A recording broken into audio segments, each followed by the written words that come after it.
Buenas tardes, mi nombre es Raquel Suñol Agustín.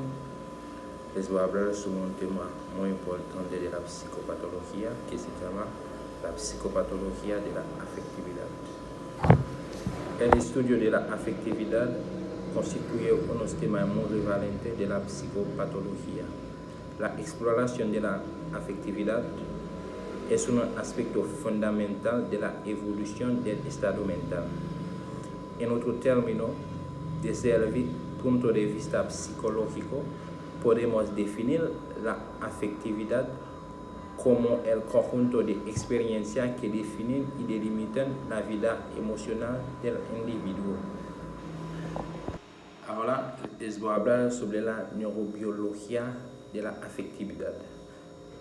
La neurobiología se proporciona una explicación del comportamiento, de la actuación y la experiencia del sistema neuronales o de las células individuales. El sustrato de la neurobiología de la afectividad en su conjunto se asciende en el cerebro. Incluso la teoría básicamente una hipótesis anatómica. Ahora les voy a hablar sobre la alteración de la afectividad. Para analizar la afectividad se puede analizar mediante dos variantes. Primero, síntomas específicos que ponen de manifiesto alguna modificación característica de la afectividad, como tristeza patológico, alegría patológico, apatía, anedonia. La anedonia es la disminución o la desaparición de la capacidad para obtener placer. Tenemos ansiedad y angustia. La ansiedad y la angustia es una emoción experimentada por todos los seres humanos y que se le acompañan durante toda la vida.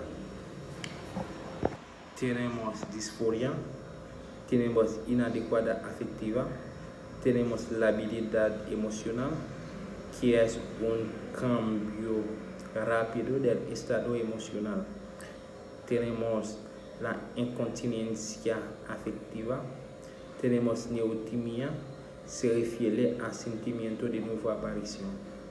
Tenemos alexistimia, incapacidad, es la incapacidad para percibir sentimiento. Y tenemos rigidez afectiva. Por último, tenemos frialdad afectiva. Ahora les voy a hablar sobre la alteración sindrómica de la afectividad.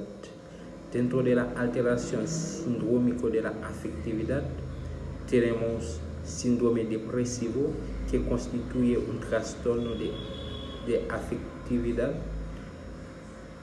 que se caracteriza por la disminución global del estado de ánimo. Y tenemos síndrome de estado mixto. También se llama manía mixta o manía disfórica. Eso es todo del trastorno de afectividad. Espero que este video ha sido muy educativo.